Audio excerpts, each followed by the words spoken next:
Hoje é o Dia Nacional de Luta da Pessoa com Deficiência. A data foi oficializada pela Lei 11.133 de 2005 e marca a busca pela igualdade de direitos. A data foi escolhida em função de 21 de setembro ser o Dia da Árvore e representa o nascimento de reivindicações de cidadania e participação de igualdade de condições.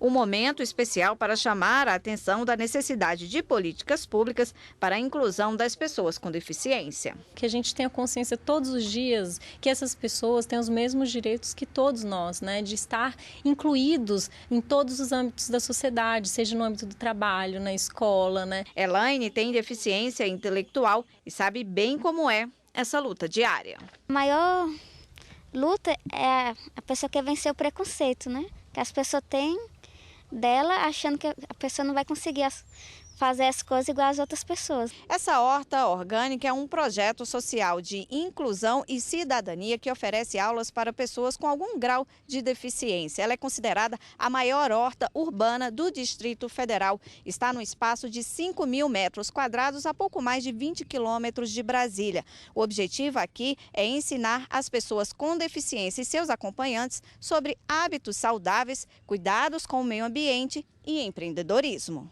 A horta é uma iniciativa da Associação de Pais, Amigos e Pessoas com Deficiência do Banco do Brasil, em parceria com a comunidade e uma instituição pública de ensino. Alunos produzem e montam as cestas semanais com produtos orgânicos para vender.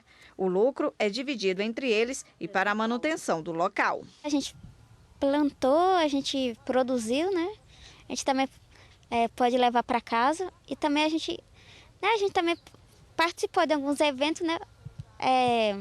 Assim, vendendo mesmo, né? Assim, né? Aprendendo como vender, como comprar. Um ponto que nós buscamos, né, para alcançar essa inclusão social é por meio da geração de emprego e renda. Então, as atividades na horta orgânica, elas vieram com esse propósito de trazer uma inclusão social por meio de uma geração de renda, mesmo que pouca, mas importante para as famílias com pessoas com deficiência. De acordo com o censo 2010 do IBGE, mais de 45 milhões de brasileiros têm algum tipo de deficiência. Em 12 anos, o acesso à educação de pessoas com deficiência aumentou 381%. Passou de 145 mil matrículas para quase 700 mil entre 2003 e 2014. Nesse caminho de inclusão, em 2008, o Brasil ratificou a Convenção sobre os Direitos das Pessoas com Deficiência, da ONU, que orientou a Lei Brasileira de Inclusão. A legislação entrou em vigor em janeiro de 2016, com o intuito de garantir os direitos desses brasileiros. Essas leis, elas dão as diretrizes mínimas, né? Mas nós, como sociedade, precisamos eliminar uma barreira que se chama barreira atitudinal, que é a questão do preconceito, né? No ambiente de trabalho, nas escolas, né? Em casa mesmo. Então, é fundamental que para que os direitos das pessoas com deficiência tenham efetividade, possa eliminar essa barreira atitudinal.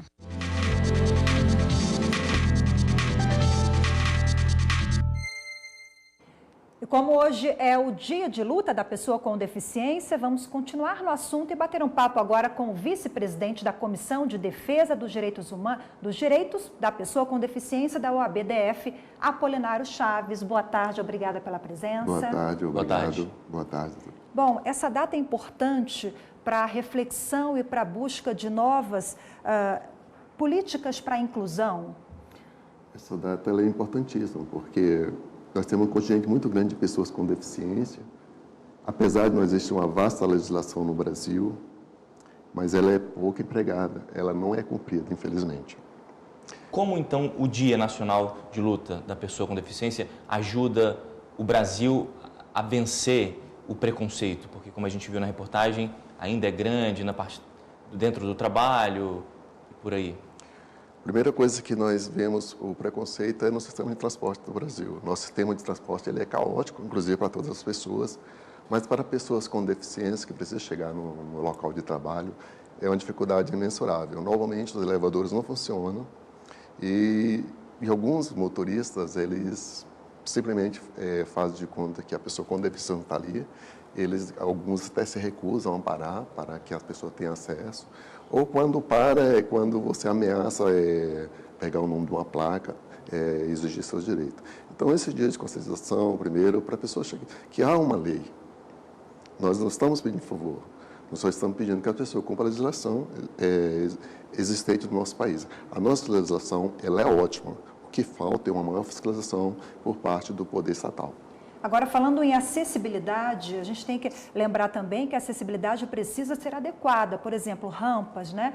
Elas devem ser feitas seguindo uma padronização, é isso? Positivo. Tem muitas pessoas que me procuram, eu falo assim, eu fiz uma rampa, como se ela estivesse fazendo um favor.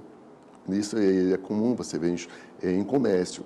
Só que a pessoa tem que ver o seguinte, a Lei 10.098, ela determina que todos os prédios públicos e privados, ou de atendimento coletivo, no caso de shopping, de comércio, de feira, ela deve ser adaptada para a pessoa com deficiência.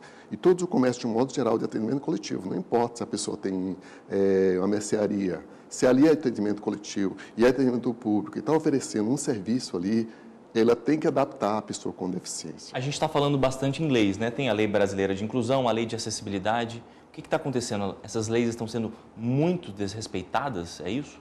Deveria ter uma punição maior do seu ponto de vista? O que eu vejo, principalmente no caso, vou citar o caso dos estacionamentos. Toda vez, na maioria das vezes você vai no estacionamento, eles estão ocupados por as pessoas. Normalmente uma pessoa que anda. E eles falam, não, só estou ali um minutinho. E ali... ele cria até um caso, se você for reclamar, é capaz de estar até uma briga. Outra coisa que eu tenho me deparado, os banheiros das pessoas com deficiência. Normalmente estão ocupados por pessoas que não são pessoas com deficiência, funcionários. Já me deparei, inclusive, em fóruns, que as pessoas, eles usam o banheiro da pessoa com deficiência como depósito. Doutor, obrigado pela sua participação aqui no Jornal da Justiça. Obrigada, doutora Apolinária.